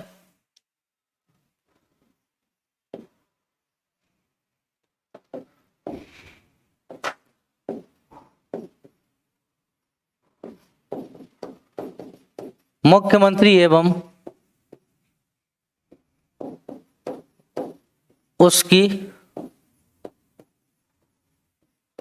मंत्री परिषद, ये 2 पार्ट्स में डिवाइड किया जाता है। जो आप यूनियन एग्जीक्यूटिव का पार्ट देखते हैं, जो राज्य विधानमंडल का, ये जो आप स्टेट एग्जीक्यूटिव का पार्ट देखते हैं, ये आपको कहां से कहां तक दिखाई देगा, तो इंडियन कॉन्स्टिट्यूशन के आर्टिकल 152 से लेकर के, अगर हम बात करते हैं, वैसे बेसिकली ये आपको देखने को मिलेगा आर्टिकल 153 से लेकर के 167 तक, अनुच्छेद 167 तक आपको देखने को मिलेगा। जो राज्य की विधान का है, राज्य की विधायिका की बात भारतीय संविधान के आर्टिकल 168 से लेकर के आपको देखने को मिलेगा 213 तक। यहाँ पर विधानसभा एवं विधान परिषद की बात की गई है। और जो जुडिशियल सिस्टम देखते हैं, जुडिशरी देखते हैं, ये आपको देखने को मिलेगी आर्टिकल 214 से लेकर के आर्टिकल 231 तक। यहां पर बात की गई है राज्य की न्यायपालिका की या हाई कोर्ट की बात की जाती है। हाँ, मोहम्मद हिदायतुल्ला, हाँ जी लोकेंद्र जी, मोहम्मद हिदायतुल्ला थे। तो ये आपको देखने को मिलेगा। राज्यपाल के विषय में जो प्रावधान किए गए हैं भारतीय संविधान के पार्ट 6 में, ये प्रावधान हमको दिखाई देंगे इंडियन कॉन्स्टिट्यूशन के आर्टिकल 153 से लेकर के 163 तक आपको, 162 तक आपको इसके विषय में उपबंध दिखाई देंगे। जबकि काउंसिल ऑफ मिनिस्टर्स एंड मुख्यमंत्री मतलब सीएम और उसकी मंत्री परिषद की बात करें तो हमको भारतीय संविधान के आर्टिकल 163 से लेकर के 167 तक देखने को मिलता है। इसके विषय में उपबंध है।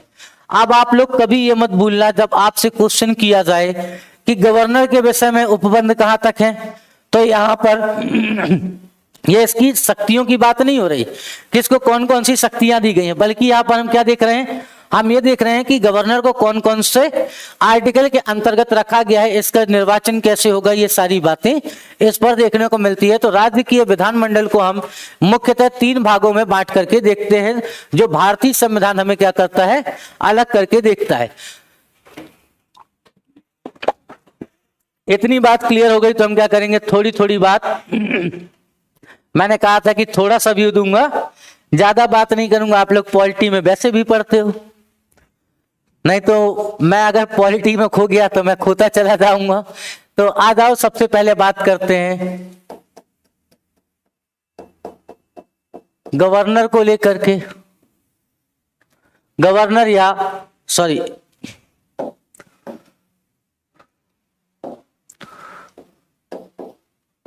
राज्यपाल, राज्यपाल का उपबंध भारतीय संविधान के आर्टिकल 153 से लेकर के 162 तक अभी हमने देखा था। अब राज्यपाल को आकर के देखते हैं कि भारतीय संविधान में इसके विषय में क्या क्या उपबंध किया गया और किन आर्टिकल्स के माध्यम से इसकी बात की जाती है। बस मैं आपको एक फ्लो चार्ट में बताता हुआ आगे बढ़ चलूंगा, ज्यादा बातें नहीं करूंगा क्योंकि आप लोग जो है फिर इसी में डूबे रह जाएंगे। देखिए, भारतीय संविधान का आर्टिकल 153 या भारतीय संविधान का अनुच्छेद 153 कहता है कि प्रत्येक राज्य का एक राज्यपाल होगा। ये क्या कहता है, ये कहता है कि प्रत्येक राज्य का एक राज्यपाल होगा। भारतीय संविधान का अनुच्छेद 153 कहता है कि प्रत्येक राज्य का एक राज्यपाल होगा। लेकिन ये जो बात कह रहा था कि प्रत्येक राज्य का एक राज्यपाल होगा, ये बात कब तक बनी रहेगी, जब तक 7वां संविधान संशोधन नहीं आ गया। After the 7th constitutional amendment, मतलब 7वें संविधान संशोधन के बाद ये बातें जो है बदल जाएंगे, क्योंकि 7वें संविधान संशोधन के बाद यह उपबंध किया गया कि एक या एक से अधिक राज्यों का भी क्या हो जाएगा, राज्यपाल हो सकता है एक ही व्यक्ति। 7वें संविधान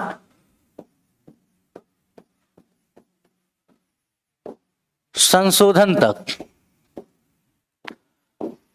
यह व्यवस्था थी।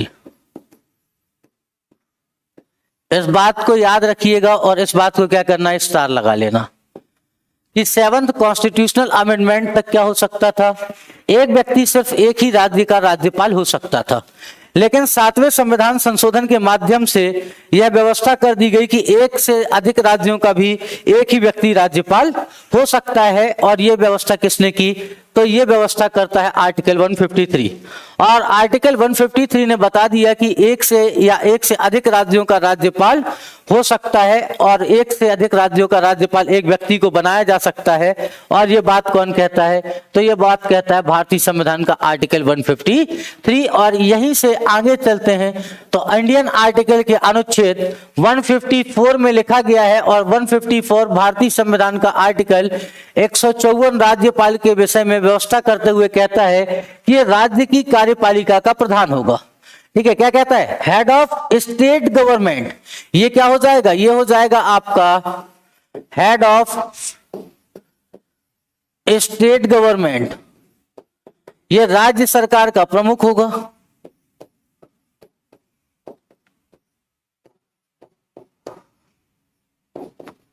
यह जो है राज्य सरकार का प्रमुख होगा।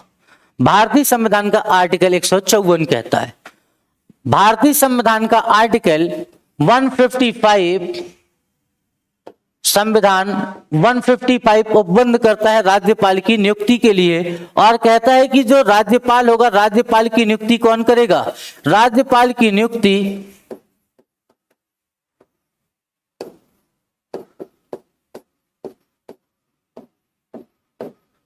राष्ट्रपति करेगा।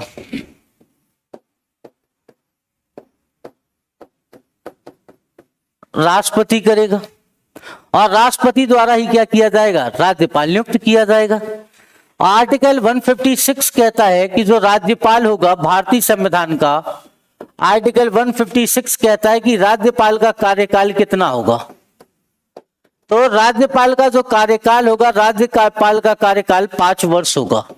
लेकिन इसे राष्ट्रपति जो है इसके कार्यकाल के पूरा होने से पहले भी क्या कर सकता है, हटा सकता है और किसी और राज्य में भी ट्रांसफर कर सकता है। ऐसा उपबंध किया गया है आर्टिकल 156 में।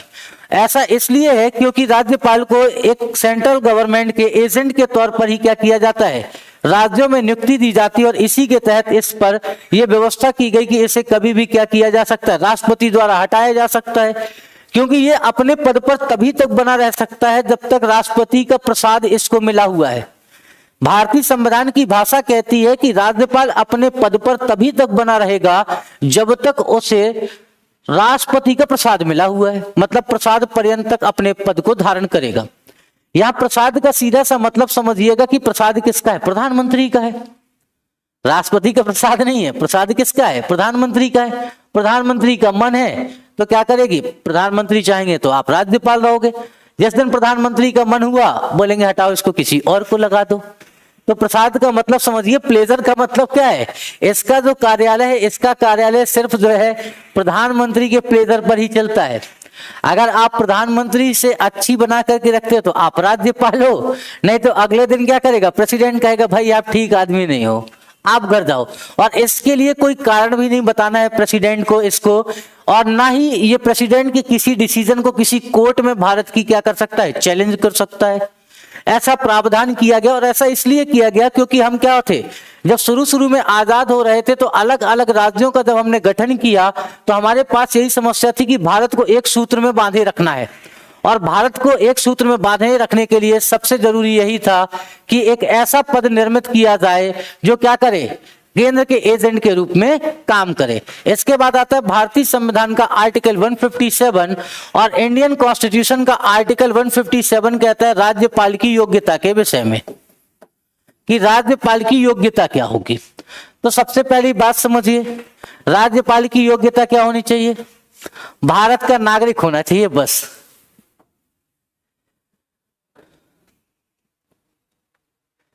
देखिए, राज्यपाल किसी पार्टी विशेष का भाग नहीं होता, राज्यपाल स्वतंत्र होता है, उससे ऐसी कामना की जाती है। पहले बात समझिएगा, ये थोड़ा सा भारतीय संविधान में एक हंसने वाला पॉइंट है कि राज्यपाल से यह उम्मीद की जा सकती है या यह उम्मीद की जाती है, जैसे देखो विधानसभा अध्यक्ष से उम्मीद की जाती है कि जब वह विधानसभा अध्यक्ष बन जाए तो अपनी पार्टी को त्याग दे और पार्टी हितों से हट करके काम करे, लेकिन कभी ऐसा हो पाता है? नहीं हो पाता। भाई रीजन ये है, जब वो जिस पार्टी का है तो उसी पार्टी के साथ रहेगा ना, तो ऐसा हो नहीं पाता। और इसी तरीके से राज्यपाल के साथ भी है कि राज्यपाल से यह उम्मीद की जाती है कि वह क्या रहे, न्यूट्रल रहे, लेकिन राज्यपाल न्यूट्रल नहीं रह पाता, क्योंकि जैसे ही न्यूट्रल रहने की कोशिश करेगा प्रधानमंत्री कार्यालय से क्या जाएगा, एक नोटिस आ जाएगा राष्ट्रपति के द्वारा, और राष्ट्रपति कार्यालय कहेगा कि आपका बहुत बहुत शुक्रिया, आपने जो है राज्यपाल पद पर इतने दिनों तक सेवाएं दी, इसके लिए भारत सरकार आपकी कृतार्थ है, धन्यवाद राष्ट्रपति, और नीचे साइन होगा। और राज्यपाल बेचारे क्या हो जाएंगे, पद से चले जाएंगे। तो पद कौन छोड़ना चाहता है? और इसी पद ना छोड़ने के कारण जो है आपको क्या दिखाई देता है, राज्यपाल जो है हमेशा राज्य सरकार के जो है कामों में हस्तक्षेप करता रहेगा। और इसीलिए आपको हमेशा विवाद दिखाई देगा, जो विवाद आप दिल्ली में देखते हैं एलजी के साथ, केजरीवाल वाला, ठीक है, कि एलजी जो है हमें क्या करते हैं, परेशान करते हैं। तो ये सारी बातें जो आप देखते हैं वो बातें जो है यहीं से निकल करके आती हैं। तो इस बात को याद रखते हुए चलना है कि राज्यपाल से उम्मीद की जाती है कि आप क्या रहो, पार्टी से जो है न्यूट्रल रहो, लेकिन ऐसा हो नहीं पाता और पार्टी बेचारी जो है ने खींच करके ले ही आती है। तो इतनी बातें हमको इम्पोर्टेंट किसके विषय में जाननी है, राज्यपाल के। बाकी बातें आप लोग क्या है पॉलिटी में आराम से पढ़ते रहना, इतना जो है मैं आप लोगों को करा देता हूं। और इसके बाद क्या करते हैं, अब थोड़ी सी बातों को सीख लेते हैं, किसको लेकर के, मुख्यमंत्री को लेकर के भी आप लोगों के पास जो है जिज्ञासा रहती है, काउंसिल्स ऑफ मिनिस्टर। या हाँ, एक काम करते हैं, इसके विषय में एक आर्टिकल और देख लेते हैं। जन 157 देख लिया है तो 159 भी देख लो। आ जाओ, याद आ गया है तो यहीं पर लिख देता हूं। इंडियन कॉन्स्टिट्यूशन का आर्टिकल 159 ओथ ऑफ गवर्नर की बात करता है, मतलब गवर्नर की शपथ की बात करता है।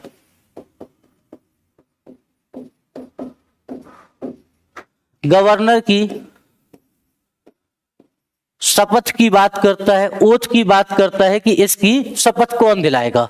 तो इसमें लिखा हुआ है कि क्या कौन दिलाएगा, उच्च न्यायालय का मुख्य न्यायाधीश।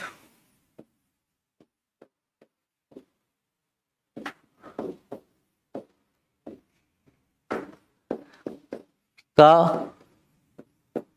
मुख्य न्यायाधीश इसे क्या करेगा, शपथ दिलाएगा। या अगर उच्च न्यायालय का मुख्य न्यायाधीश नहीं है तो जो वरिष्ठतम न्यायाधीश होगा वही इसे क्या करेगा, इसे इसके पद की शपथ दिलाएगा। ठीक है, अगर कौन नहीं है, अगर मुख्य न्यायाधीश नहीं है तो मुख्य न्यायाधीश नहीं है तो क्या कर दिया जाएगा, जो वरिष्ठतम न्यायाधीश होगा वही उसको इसके पद की शपथ दिला देता है।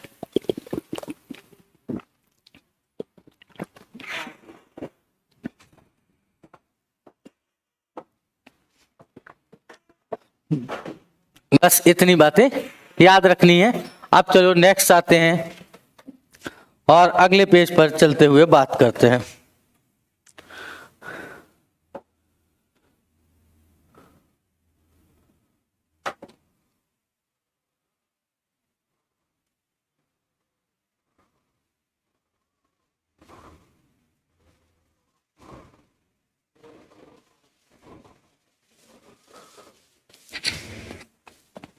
चलो हेडिंग डाल दो और आओ, काउंसिल्स ऑफ मिनिस्टर।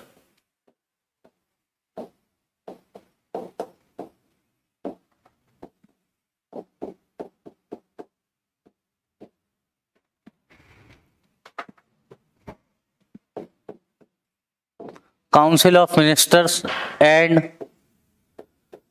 सीएम,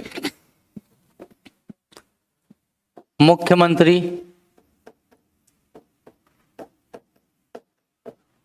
एवं मंत्रिपरिषद को लेकर के हम क्या करते हैं, बात करते हैं। ठीक है, चलो हेडिंग डाल दो, मुख्यमंत्री एवं उसकी मंत्रिपरिषद। तो मुख्यमंत्री और उसकी मंत्रिपरिषद को जब देखते हैं तो भारतीय संविधान का आर्टिकल 163 कहता है कि हर राज्य का अपना एक मुख्यमंत्री होगा। आर्टिकल 163 क्या कहता है, इसकी लैंग्वेज कहती है कि राज्यपाल को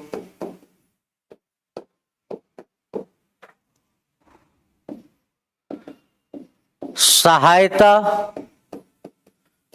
एवं सलाह देने के लिए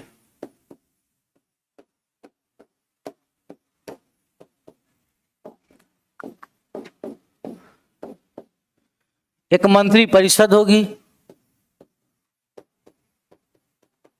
एक मंत्री परिषद होगी जिसका प्रधान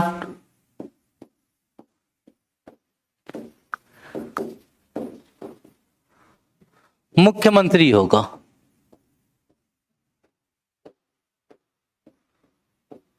बस इतनी बातें याद रखो कि आर्टिकल 163 क्या कहता है। भारतीय संविधान का आर्टिकल 163 बहुत सिंपल और सादी सिंपल भाषा में कहता है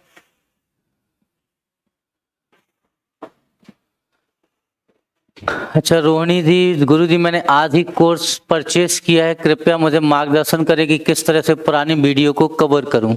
पुरानी वीडियो रोहिणी जी आप कोशिश करें कि दिन में 2 से 3 वीडियो देखें और 2 से 3 वीडियो देखते हुए उसके नोट्स बनाए, या तो नोट्स जो उस पर डले हुए हैं उन्हें आप अपलोड करते हुए चले, मतलब उसे निकाल लें प्रिंट आउट, और प्रिंट आउट करते समय जैसे जैसे आप पढ़ रहे हो उस नोट्स को क्या करते चलें, अंडरलाइन करते चलें। जब आप अंडरलाइन करते चलेंगे तो आपके वो नोट्स भी क्या होते चलेंगे, रिवीजन होते चलेंगे और साथ में आपकी क्लास भी कवर होती चलेगी।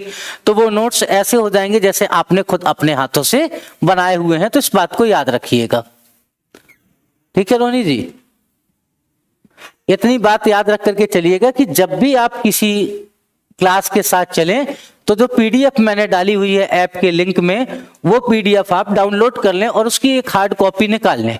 उस हार्ड कॉपी को भी साथ में रख सकते हैं और साथ में अपने नोट्स भी बना सकते हैं, या हार्ड कॉपी के साथ ही आप क्या करें, उसके नोट्स बनाते हुए आगे चले तो वो ज्यादा बेटर होगा आपके लिए, और इससे क्या हो जाएगा, आपकी टॉपिक पे पकड़ भी अच्छी हो जाएगी। तो इतनी बात जरूर याद रखिएगा, ठीक है रोनी जी।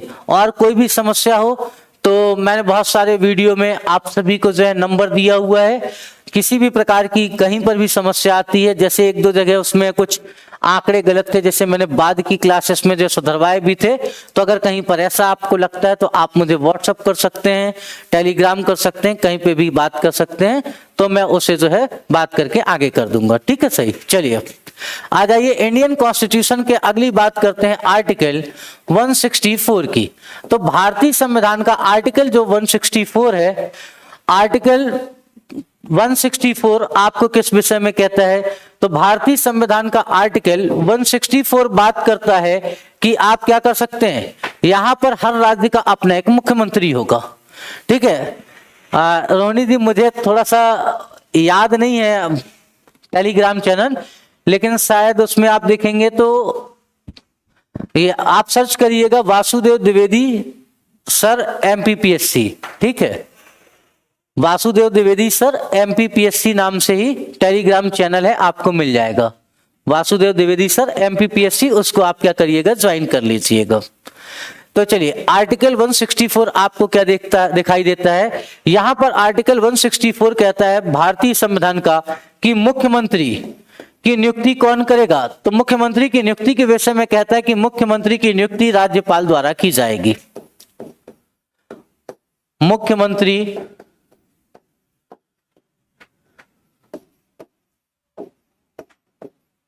की नियुक्ति राज्यपाल द्वारा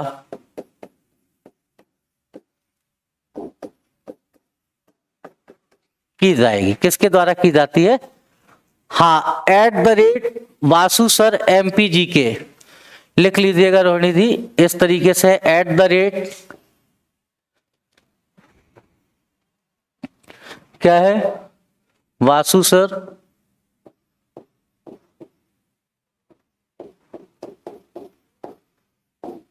एमपी के, हाँ यही है टेलीग्राम चैनल। मुझे याद नहीं रहता, मैंने बना दिया था सबके कहने पर आप लोगों के, उसके बाद मैं ध्यान नहीं था मुझे। चलिए अच्छा हुआ जितेंद्र जी, धन्यवाद आपका, आपने याद दिला दिया।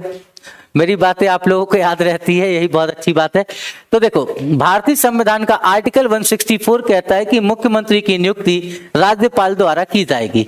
अब राज्यपाल द्वारा की जाएगी का मतलब यह नहीं कि राज्यपाल किसी भी व्यक्ति को उठा करके मुख्यमंत्री बना देगा। राज्यपाल मुख्यमंत्री उसी व्यक्ति को बनाएगा जिस व्यक्ति के दल का विधानसभा में क्या होगा, जिस व्यक्ति के दल का विधानसभा में बहुमत होगा, और उसी व्यक्ति को उठा करके ये क्या बना देंगे, उसी व्यक्ति को उठा करके ये बना देंगे मुख्यमंत्री। अब यहाँ पर बात समझिए, यहाँ पर एक कॉन्ट्राडिक्शन भी आया। उत्तर प्रदेश में एक समय निर्वाचित सरकार थी, लेकिन वहां के गवर्नर ने क्या किया, गुस्से होकर के दूसरे व्यक्ति को राज्यपाल बना दिया। अब भाई जब राज्यपाल बना दिया दूसरे व्यक्ति को, और वो रात भर के लिए राज्यपाल रहे, राज्यपाल आपको चाहे तो आपको भी क्या बना सकता है, ये उसका विवेकाधिकार है, और अपने विवेकाधिकार वो आपको भी क्या बना सकता है, मुख्यमंत्री बना देगा। लेकिन ये मुख्यमंत्री आप कब तक रहोगे, जब तक फ्लोर टेस्ट नहीं होगा। तो ऐसी भारत में घटना हो चुकी है कि राज्यपाल अगर किसी मुख्यमंत्री से खफा हुआ, उत्तर प्रदेश की घटना थी, और उन्होंने क्या किया, उत्तर प्रदेश के मुख्यमंत्री को हटा करके नए मुख्यमंत्री को बैठा दिया, बोला आओ और आप क्या होगे, आप जो है नए मुख्यमंत्री होगे। तो कभी कभी ऐसा भी हो जाता है। और आर्टिकल 164 में ही कहा गया है कि जो है राज्यपाल है, राज्यपाल मुख्यमंत्री की सलाह पर ही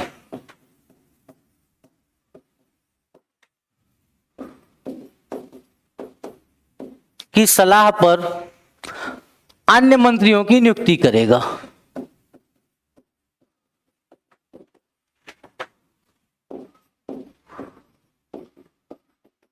नियुक्ति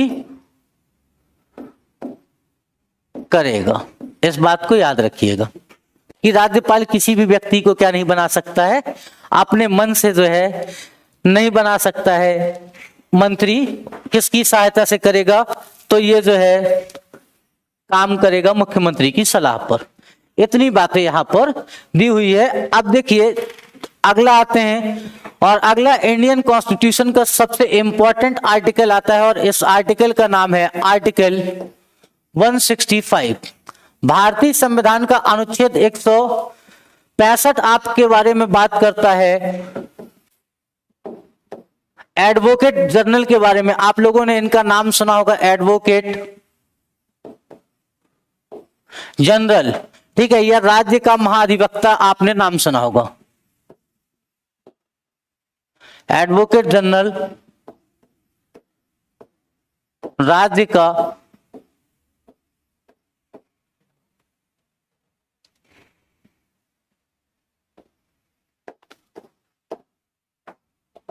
महाधिवक्ता, ठीक है, कौन होते हैं, तो राज्य के महाधिवक्ता के रूप में आ जाते हैं।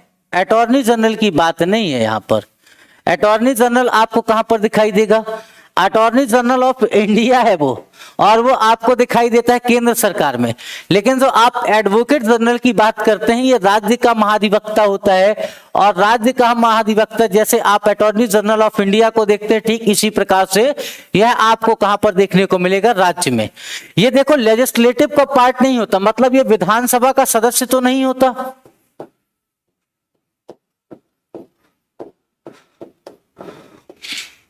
का सदस्य नहीं होगा।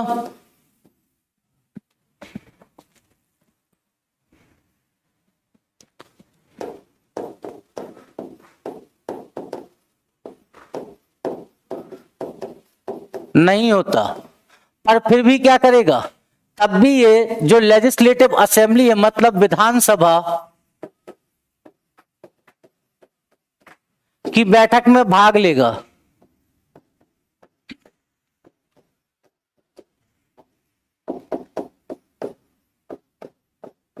और बैठक में भाग लेकर के ये किसी कोई डिस्कशन चल रहा है उस डिस्कशन में भी क्या करेगा, ये उस डिस्कशन में भी पार्टिसिपेट करता है। तो आपको दिखाई देगा विधानसभा का सदस्य नहीं होते हुए भी विधानसभा की बैठक में भाग लेगा, डिस्कशन में पार्टिसिपेट करेगा।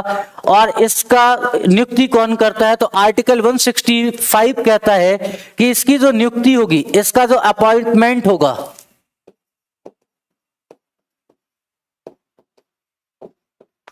अपॉइंटमेंट कौन करेगा या नियुक्ति कौन करेगा, नियुक्ति की जाती है गवर्नर के द्वारा, राज्यपाल के द्वारा।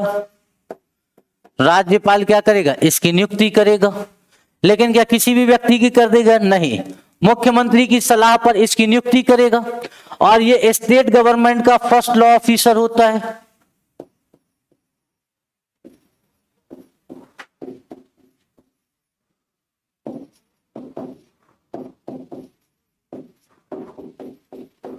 स्टेट गवर्नमेंट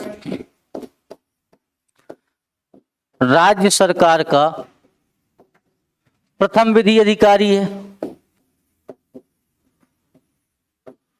प्रथम विधि अधिकारी है। ठीक है, राज्य सरकार का क्या हो जाता है, आपका प्रथम विधि अधिकारी के रूप में जाना जाता है। और ये बात जो आपको मैंने बताई थी कि विधानसभा की बैठक में भाग ले सकता है, कौन कहता है, तो भारतीय संविधान का आर्टिकल 177 कहता है कि ये क्या कर सकता है, पार्टिसिपेट कर सकता है। तो इस बात को याद रखिएगा कि ये राज्य सरकार का फर्स्ट लॉ ऑफिसर भी होता है, राज्य सरकार का सबसे बड़ा प्रथम विधि अधिकारी या सबसे बड़ा ये क्या होता है, विधि अधिकारी होता है। इसकी योग्यता क्या होनी चाहिए, तो आपको मालूम है भारतीय संविधान में योग्यता के विषय में सबसे पहली बात क्या आती है, सिटीजन ऑफ इंडिया हो, मतलब भारत का नागरिक हो। पहला काम क्या होना चाहिए, नागरिक हो, पहला इसे भारत का नागरिक होना चाहिए। दूसरा क्या हो, तो दूसरा ये कम से कम 10 वर्षों तक, या साथ में क्या 10 वर्ष तक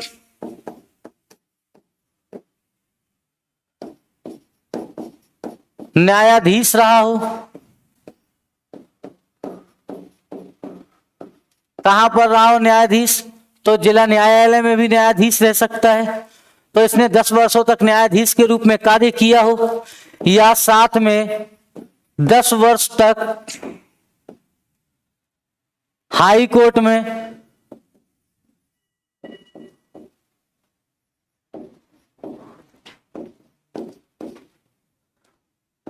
वकालत की हो। और राज्यपाल की नजर में क्या होना चाहिए, विधि का अच्छा वेत्ता होना चाहिए, विधि का जानकार होना चाहिए। ऐसे व्यक्ति को क्या बनाया जा सकता है, राज्य का महाधिवक्ता बनाया जा सकता है। किसकी सलाह पर, तो सलाह होती है सिर्फ और सिर्फ सीएम की। यहां एक बात नोट कर लेना, और नोट करने वाली बात क्या है, एम अधिकारी